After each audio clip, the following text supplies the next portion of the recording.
Agionrio makare nyakora mgajuang machigne chero ni mar kagi kacha en sapar mamidhiambo. Kende poro koda uchiel dwe no mar par yegana riyo prayo koda riyo waikoni weche gimane yo machuo kende omiyo kete mana kera Ramogi TV magithond weche.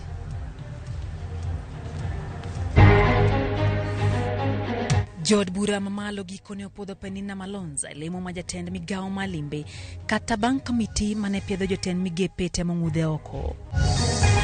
Governor ma Nairobi Johnson Sakaja gione dhi yango nying jotelo mogwelo e migepe mag county no kawuono. Jod bura e gwenge ma oro kwako sundo piny owacho mondo yang oro kaka midhiero mokwako piny Kenya.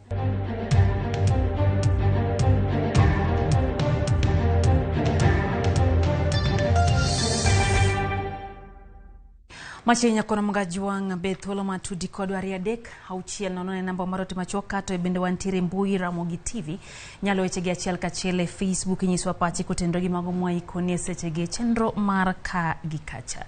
Jan piny Kenya William Ruto romo kod Prime Minister mano mar piny Spain kar jot majatend piny Kenya e boma ma Nairobi. E kinde romono Ruto noyango ni piny owacho mano mar Kenya choko gi e girimiti madhiyaro ng'iyo wechego mag ohala kod kongo chumi mag pinje mag Afrika ma ugwe kod chiwo thuolo ne joket mwandu. Your Excellency, you have conveyed your priority for Spain's foreign policy, and we have agreed to develop a broad bilateral agenda fostering political, economic, and cultural cooperation.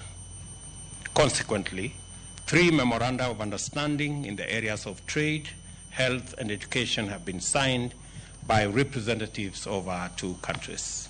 We have many areas where we can work together and strengthening our bilateral cooperation. Spain is also a potential ally on many fields, areas, that we can work together with Senegal in order to face the common challenges that our societies are suffering.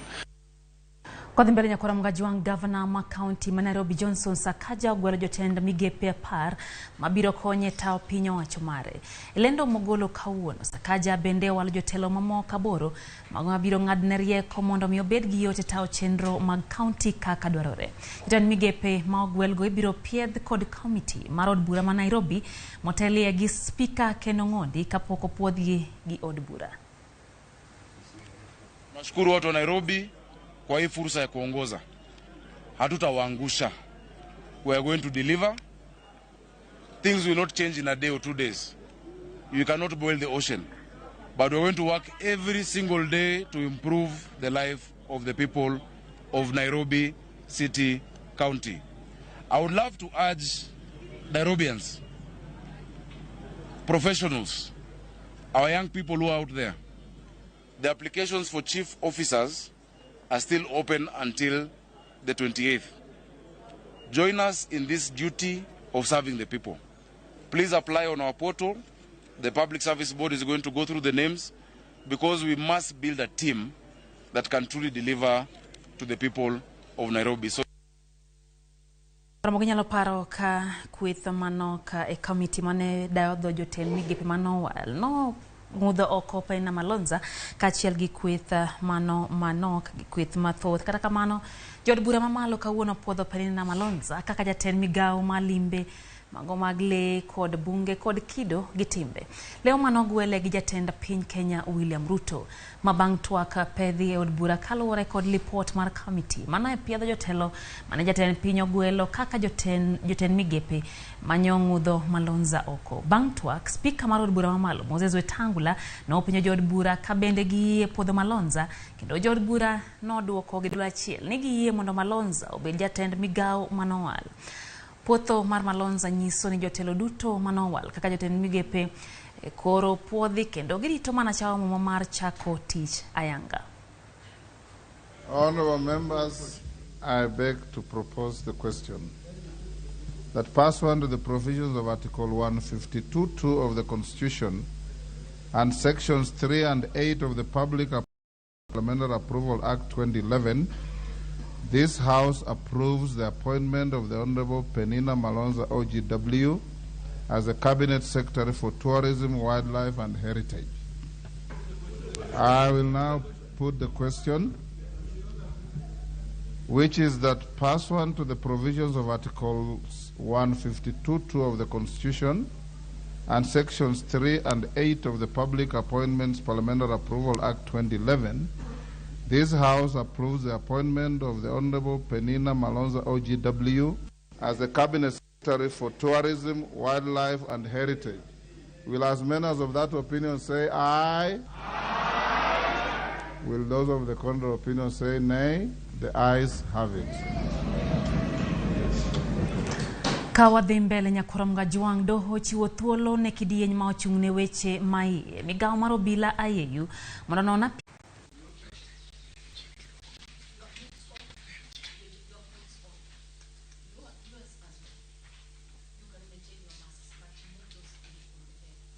The victim advocate's submissions were within the parameters set out in both Inspector Veronica Gitahi as well as Lendrix Waswa, and dismissed the application by the Respondents' Council.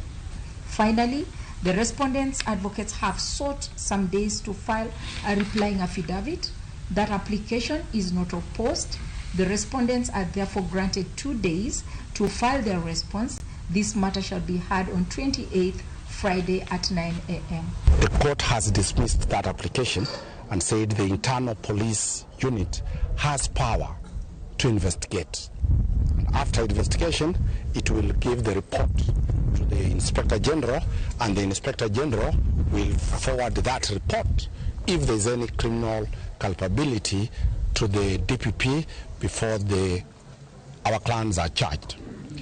We are not satisfied with that decision, and we have sought leave to appeal, and we shall be moving to the court, to the High Court, by close of business today, once we get the certified copy of the ruling, because this is not the proper interpretation of the law. But we respect the decision, that ruling by the court.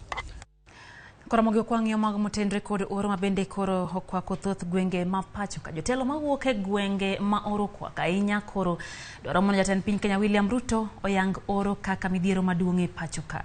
Kotelne gi jaod bura makar chung od bura ma North Wario Ade gi nyawadgi ma Moyale Guyo Wako giwacho ni oro mosebedo kuom kinde malach omiyo nyithindo mathoth oweyo kata mana somo mondo gidhi gimanyne jamni chiemo kod pi. Ginyiso luoro margi ka giwacho ni jamni mathoth osethoto ka gimoro ok otimore mapiyo mar reso chal ma kamano to dhano bende koro biro wito ngimagi. Sechego bende Ruben Kigame oyier kaka jambetre mar kelo gino mondo okony e choko mwandu madhi konyo jogo ma yudo chandruok kaluwore gi wechego mag oro e pacho ka. If for the school programs, we want the government to look into the possibility of food relief into the schools with immediate effect, because this one, in the next about 30-something days, chini ya siku 40, those children will not be able to sit the examination. In as much as we will take that examination to them in helicopters and in other ways, to whom are we taking that examination if they are not able to sit? The schools are closing down, the enrollment is going down, and people are not able to even enjoy that possibility. Without an education, then the entire region is in darkness. In order to salvage this situation, we really need interventions in terms of water tracking for the communities and their livestock, supporting critical breeding stock by providing them with animal feeds. We need cash transfers, food aid, school feeding programs, supplements for the malnourished children and the elderly, so that we're able to salvage the population which is under severe situation. We are requesting our president to declare this a national disaster so that we can address it with the kind of seriousness it deserves. Kwa hivyo, ninaomba kwamba kama Wakenya kweli tuna shida nyingi za uchumi na kila mtu anaumia, lakini kuna wale ambao wanaumia kuliko wengine. Kwa hivyo naomba tuungane ili tuweze kuokoa janga hili watu wetu kutoka kwa Terinya kaunti ya Migori nyakoramga juang kama moko kuom johala matinde chiro Masuna Marindi no monja peace governor ma Migori ochila yako ka koro ging'anyo ni odargi e kar timo hala mano magisebedo ka gitimo hala kuom higni mathoth. Johala go kotelne gi Rose Akinyi Odero mane nitiere kod ichwang' mokalo nogo kambi dhorangach maduong' mar gavana ka giramo ni nyaka duoknegi kama gisebedo ka gitimo ohala. Giywak ni odargi to kata kama gidhiye to pok omigi kod piny owacho mar kaunti no. Johalagi bende kamayande gitimo ohala no osemuki kendo chiel kod piny owacho mar kaunti ya Migori oramo ni onge kama gibro dhiye. Kata kamano tenda piny owacho mar kaunti ya Migori ka okalo kuom jokanyo mar board mano mar munisipa ma ochung' ne chenro mag pango boma Joseph Nyambori nowacho ni ne gisechiwo ote ne johala go mondo mi odar. Gavana wuogo kukonywa. Wadwani mondo sirikal ma Migori moyier manyien okonywa, miwa kumwa bede, mwanyalo loke, mwanyalo yudo kaka wanyalo chiemo. Gige wate ok wanyalo ni kwan pesa di. Ke tenga obiro gotieno kosekano gik moko, tenga muko gik moko mokunyo lo kanyo molo lo nyaka gik mantie obed nyanyo, obed kabich, obed udi mano ger kanyo gote. Tenga nyono te piny. Koro jowa gi kiwuogo kawuono giyie, kiny gidagi. Kawuono contractor knows the more team fencing. Stigma timo demarcation mar size of the land mane dwa notigo is 50 by 50. Ne an kanyo personal. Moket nyaka beacons. Contractor oketo chumbe bako manyiso kama odhi tiyo. Maji mane obed affected ne gin ji abich kende. Koro ji abich go na instruct the Department of Trade, Manyien Trades Officer Masuna West, Market Superintendent Marindi, Chairman Mara Market Marindi, to gi chairman mar hawkers mondo ji ang'wen go omany space ne minego kama onego giloke e chiro kanyo. Mama go te osetim pod minego dage ni kanyo ok nyal aye. Kata mbuge ging'ise mondo mbuge bogone gitimo. Terinyake kaunti ma Siaya korom gajwang' kama nyathi moro ma jahigni 7 gweng' mayamo loke sub kaunti ma Bondo otonye dho ng'ielo tok kanet mane nyathino umrego no muono ng'ielo no muonye makmana ni noweyo nyathino gi hinyruok e wiye. Kaluwore gi min nyathino Berila Nyango, ywak ma nyathigi nochiewo gi e nindo to ka gichopo e kare mar nindo giyudo gi adhola mano mar thuol kanosekae e wiye. Kinda mar manyo kar thieth mantie machiegni gi kar thieth ma sub county mano ma Bondo ne okonyago lemo ni mar ne ok giyudo yath moro amora. Bang'e to jal moro nothiedho nyathino gi yadh nyaluo. Tok dok e ot ne giyudo ng'ielo kapod nitiere odgi ma gitiao kuoe mach.